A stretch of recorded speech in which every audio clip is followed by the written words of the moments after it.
ಪುತ್ತೂರಿನ Darbe ಎಂಬಲ್ಲಿರುವ doctor Ram Mohan Rao ಎಂಬವರ ENT ಕ್ಲಿನಿಕ್ಗೆ ಬಂದು ಸಿಬ್ಬಂದಿಗೆ ಹಲ್ಲೆ ಮಾಡಿದ ಪ್ರಕರಣಕ್ಕೆ ಸಂಬಂಧಿಸಿ ಆರೋಪಿ ಪುತ್ತೂರಿನ ಬಪ್ಪಳಿಗೆ ನಿವಾಸಿ ಇಬ್ರಾಹಿಂ ಎಂಬಾತನ ಮೇಲೆ ಪುತ್ತೂರು ನಗರ ಪೊಲೀಸರು ಪ್ರಕರಣವನ್ನು ದಾಖಲು ಮಾಡಿದ್ದಾರೆ. ನವೆಂಬರ್ 29ರಂದು ಈ ಘಟನೆ ನಡೆದಿದೆ.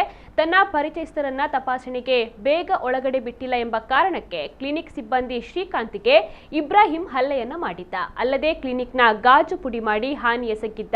ಅಲ್ಲಿ ತಪಾಸಣೆಯನ್ನ ಮಾಡಲು ಬಂದಿದ್ದ ರೋಗಿಗಳಿಗೆ ಭಯವನ್ನ ಹುಟ್ಟಿಸಿ ಅವಾಚ್ಯವಾಗಿ ಬೈದಿರುವ ಇಬ್ರಾಹಿಂ ವಿಡಿಯೋ ಸಾಮಾಜಿಕ ಜಾಲತಾಣದಲ್ಲಿ ವೈರಲ್ ಆಗಿದೆ. ಇದೀಗ ಆರೋಪಿ ಇಬ್ರಾಹಿಂ ವಿರುದ್ಧ ಪ್ರಕರಣವನ್ನ ದಾಖಲಿಸಿಕೊಂಡಿರುವ ಪುತ್ತೂರು ನಗರ ಪೊಲೀಸರು ತನಿಖೆಯನ್ನ ಆರಂಭಿಸಿದ್ದಾರೆ.